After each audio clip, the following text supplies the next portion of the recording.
Hey Eteria, I am Pseudo, and today I'll be going through what I've found to be the most optimal tagging builds for the Labyrinth farm in Halloween in Guild Wars 2. So, most people prefer something like a Greatsword Mirage with the ambush or a Daredevil.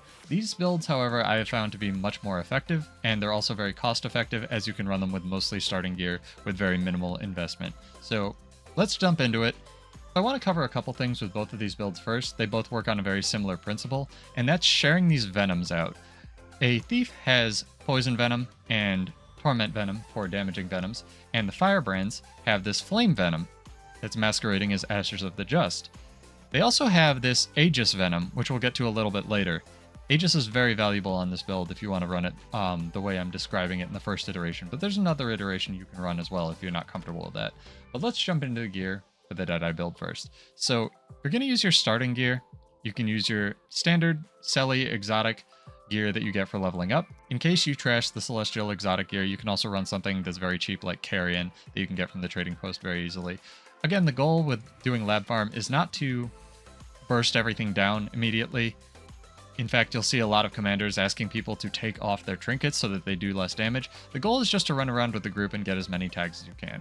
And to that effect, you don't want to be doing that much damage, and you do want to live because running back's annoying. So, going into the gear here, there's a couple reasons that we're running what we're running. We're running short bow, that'll work with the traits, and we're running Sigil of Frenzy and a Sigil of Fire on each. Sigil of Frenzy is a little bit more expensive. You can get these from World vs. World fairly cheaply, so if you do any kind of World vs. World, you should have access to this. But failing that, you don't really need to buy these. It's not an integral part of the build, but I am running it on both sets, and that's really one of the two more costly pieces. You really don't need to run it, however, it just sort of makes the builds flow a little bit more effectively. You can run something like a Sigil of Stamina or a Sigil of Speed here, which will give you just more dodges or more movement speed or both. Sigil of Frenzy, in case you didn't know what it does, is it recharges all of your equipped skills, everything, on your bar by 2 seconds whenever you kill a foe. 10-second cooldown, but it's very good, again, for just getting more pushes of the Venoms, which, once you start running this build, you'll see the incredible value of this. But other than that, there's really nothing to note about the gear, except for this Relic of Speed. No matter what kind of build you're running for Lab Farm, no matter what class, I recommend you investing in a Relic of Speed. It's a very good one for World vs. World, and it's an extremely good relic here. It's going to allow you to keep up with the commander, and maybe even catch those annoying people that run ahead of the group to burst down all of the mobs before they spawn. We're counting that someone's going to throw down some birthday cake, and some cheap peppermint oil will give you more than that 10 seconds of swiftness from dodging that you'll see from acrobatics we get later. I know acrobatics, just bear with me here. So let's go through the trait lines on our Deadeye build. We'll start with the Deadeye. It's a little bit unusual. So collateral damage, burst of shadows at your target's location when it dies, provided it's marked, very good for AoE tagging. Renewing gaze, again, gives you some regeneration. Recharges if your mark is defeated, very, very important to know how this works. So you want to kill those marked targets. Pretty much everything dies in the lab anyway, but it's still helpful to know why your skills are or aren't working together. Payback, when renewing gaze triggers, it restores a portion of the recharge time needed by your healing, utility, and elite skills. Again, more recharge off the spider venom and off the scale venom is going to let you tag more things. So you see we're just stacking as much of that as we can here. Iron Sight, not really valuable in this, just gives us more damage. Again, you don't really want to be doing damage. And then Fire for Effect allows us to share out boons to potentially tag things if, you know, the stars align and the systems in the game are working, to give us credit for drops based on ally unique boons. But again, you're running around in a blob, providing unique boons is a stretch. Trickery, stealing gives you more initiative, good to know, especially considering your steal will be refreshing pretty regularly. Uncatchable, dodging leaves behind bleeding and cripple caltrops, very good for just tagging stuff since we're not running a damage bounding dodge or the Condi Dagger dodge on Daredevil. Maximum initiative increased, always good. Bountiful Theft, really neither here nor there. You can take anything in this line, it doesn't really matter. Lead attacks, stealing gets reduced a little bit. That's really all there is to note about this trait for this. And then Quick Pockets explains why we're running short bow. Just lets us swap off cooldown and get extra initiative for that Infiltrator's Arrow. You're really only going to be using Infiltrator's Arrow to move around with the Zerg, catch up, tag stuff. Choking Gas is okay to throw down when doors open because it's a duration and it's 5 targets. And Trick Shot is what you're going to be pressing whenever you're not running around pressing Spider Venom and Scale Venom. Of note as well, you don't want to press both of these buttons at the same time. you want to kind of stagger them so that you hit 5 targets with this, wait a little bit, hit 5 targets with this, kill some stuff, this will be refreshed, repeat, etc. Going back to the traits, gain swiftness upon dodging with acrobatics. You need swiftness from somewhere. Acrobatics is pretty good for this. Again, you don't need a damaging trait line, which is why we're running acrobatics here.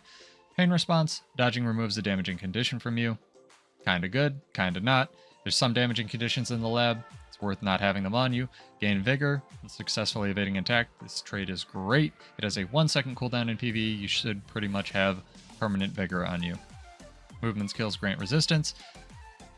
5-second cooldown, but hey, resistance is very good, so you don't get immobilized by those annoying skeletons. Fluid strikes doesn't really do anything for you, and then don't stop, again, just great for not having those movement impairing conditions on you in the lab.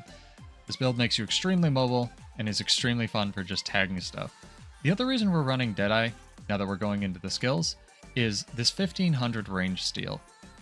Most of the steals hit 5 targets and are 1500 range and do damage, so even if there's that guy running ahead that you managed to not give venoms to, although I don't know why he wouldn't have venoms, you can still potentially tag some of the stuff that he's hitting before it dies with this 1500 range. It's very good. Withdraw gives you that movement impairing condition removal as a decent heal, good cooldown, PvE. Mercy allows you to stun break and refresh your Deadeye's mark, which gives you more steals, etc. Again, everything snowballs. Spider Venom, Scale Venom, the crux of the build. You want to be staggering these again, just pushing them not off cooldown, but, you know, push, wait a couple seconds, push, wait a couple seconds, run around, etc. And then finally, Dagger Storm, Great Evade.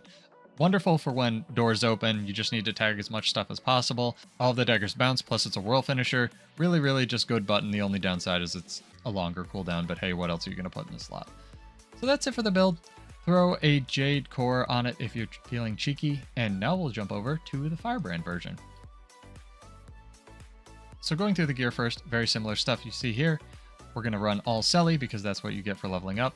Again, you can run something like Carrion if you just want to ensure those tags or be optimal in quotes, but there really is no optimal build for this. If you're spending more than, 20 gold setting up your lab farming build, I feel like you're going to end up spending more gold than you're going to, not than you're going to make, but I definitely feel that there are builds that you can run that do not require that much gold investment, so I wouldn't put too much gold into setting up your lab farming build. Again, Relic of Speed mandatory, peppermint oil, just good for boons, assuming we're getting a birthday cake or an ascended feast dropped every so often. These really don't matter. Got that Sigil of Fire on each set, got that Sigil of Frenzy on each set. Again, options here are Sigil of Blight maybe, or Sigil of Torment, or if you really don't want to spend that much money, again, Sigil of Speed or Stamina, always good go-tos. Really doesn't matter, the Sigil of Fire is the big one. You have your swords for movement, and you have your longbow for tagging, which we'll get into when we go over the skills. But most of your time is actually going to be spent in this Tome F1 here. The reason being is because of your traits, which we'll go into now. So going through Firebrand, Quickfire, really important to remember that this has a 7-second cooldown. Whenever you grant quickness, you also grant Ashes of the Just, which works really well with this trait. Whenever you grant Aegis, you also grant quickness. Again, 7-second cooldown, so don't be just blowing all of your mantras or all of your charges of retreat off cooldown. That's not going to get you anywhere. You want to stagger all of this so that you're sharing out burning, so that your allies can do the work for you. Again, equipping a virtue grants quickness. It's useful to know how Firebrand works. More pages, always good. Radiance, the crux of the build and how it works. Again, very similar to the Deadeye build. So we're going to be refreshing virtues every time we kill a foe. It's not as much as it used to be, but it does reduce the recharge of your skills and give you a page back. So again, you can basically just live in this tome. You never even need to dock out of your weapons, but I'll tell you the advantage of using them in a second, because there are a couple. So Radiant Fire, again, just more AoE tagging internally is very good. 10-second cooldown, nothing to sneeze at. Radiant Power basically does nothing for us. Righteous Instincts also basically does nothing for us. You can use any of these that you would like. Grandmasters do not matter on that line. The big trait is Renewed Justice. And then Zeal. Yes, I know, surprising, Zeal. But Zeal is what we're running, mostly for none of these traits, which all just help us tag stuff better. We're going to be running it for the Shattered Aegis trait. The reason Shattered Aegis is big value for us is advance and most, if not all, of your Aegis applications hit 5 ally targets, which means that every time one of those Aegis explodes, it also hits 5 targets. And quick napkin math, 5 times 5 is actually 25, which is above the 5 target cap of most skills in the game that people use to tag. It's actually even above the Mirage Greatsword Ambush if you had 3 clones up, which would be 12. So again, useful to know how your skills work. Let's jump into them. Mantras, they give charges, and then they do stuff. Pretty decent.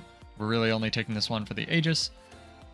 Take Judge's Intervention and Merciful Intervention. For movement, you can use this. While it's not a true stun break, you can use it while downed or knocked down or immobilized. Actually, don't quote me on the immobilized one, but you can use it to catch up with a group. It's very good. Advance shares out Aegis to 5 allies. Again, it's basically a allied venom, if you'll think of that. And you look at this Aegis duration, it's ludicrously long. I think that actually caps at 30 seconds, but I could be wrong.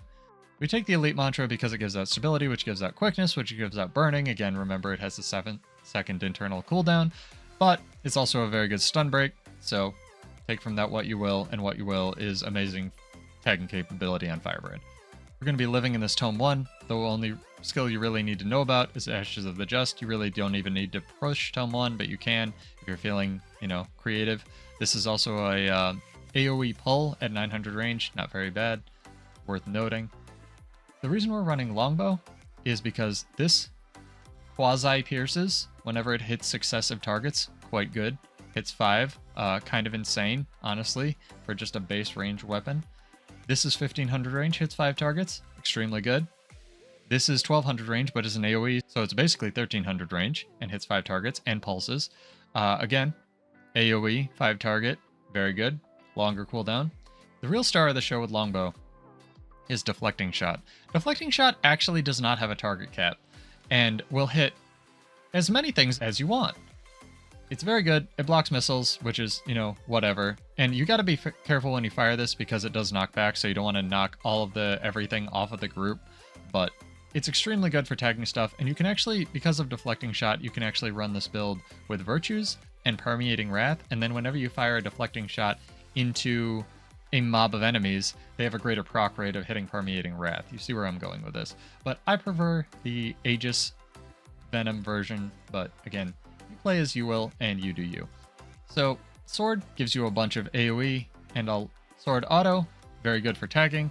Again, 3 impacts, 3 targets on the auto. The 2 and the 5 are the movement skills. They are quite good. You really want to use these to catch up with the Zerg or get to whatever you're fighting. This drops an AoE symbol, hits 5 targets. This is neither here nor there. You're never pushing Zealot's defense, but pretty much all of your other skills are pretty good for tagging. It's also worth noting that the offhand sword only hit 3 targets, similar to the auto attack. However, this can hit more because of the impact, so it's kind of just a little weird. But the real star of the show is Symbol of Blades. But again, you're going to be spending most of your time in the tome. This just gives you a little bit more mobility. But Relic of Speed is really the only mandatory part of this build. You can really run it with whatever gear, but again, if you're running full Berserker, maybe take your trinkets off so you don't just murder everything.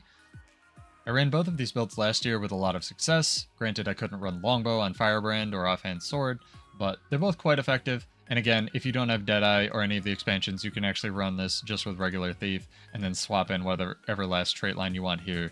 But the Deadeye really makes all of the skills refresh a lot faster and is just a lot of fun for letting your allies do your work while you sit back and just run along with the group and tune out, which is why everyone likes Lab Farm. It's easy, it's fun, it's easy to hop into, and it gives a good amount of loot for the time invested. But yeah, I'm Pseudo, this is Build Wars 2.